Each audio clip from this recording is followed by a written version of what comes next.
Quran elə bir kitabdır ki, bir nüsxədir insanın aramlığı üçün. İstirabdasan, həyəcandasan. Açırsan telefonu, Facebook'dan daxil olursan Instagram'a, Instagram'dan TikTok'a, TikTok'dan çıxıb WhatsApp'a 1 saat, 2 saat gecənin bir aləmi keçir, məşğul olursan, vaxt da keçir, amma görürsən ki, yenə sənin bu narahatçılıqlar davam edir. Narahatçılıqlar var, istirab var. Amma bir şeyə çatmırsan.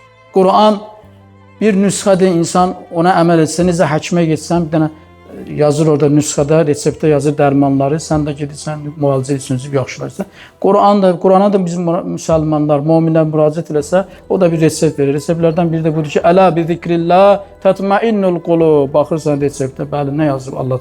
Bu Quran mənə bir nüsxə nə verdi? Nüsxəyə baxsan, görürsən ki, bəli, Allah zikri insanı aram eləyər qəlbini. Agah olun. Qəlb yalnız Allahın yadıyla aram olur. İnsanın iztirabı, bu həyəcanı nə vaxt aradan gedər, insan aram olur. Bir rifah yox ha. Rifah olur bəzən görsən. Həyatında bir rifah var, çalışırsan, halal yolla qazanırsan, ailə bir rifah yaratmışsan özün üçün, bir tərbiyəsi. Amma görsən ki, daxilində səndə o rahatlıq yox, aramlıq yoxdur. O aramlıq, Quran deyir ki, bir dənə aramlıq, heç bir şey. Hara getsən o aramlıq tapa bilməzsən. Aramlıq yalnız və yalnız Allah zikridir. Ələ bi zikrillahi tatmainnul qulub.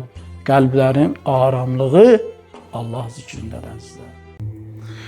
O çatıyor məqsədəməm, qalmışam tac sərim. O gedən şəhərə gərək, mən də gedəm tutma məni. Bundan artıq nə də var, boş ayağa dolanıyım. Əmimin külfəti hər süfrə salanda utanıyım. Göz alsa mənfəz vəfali qardaş,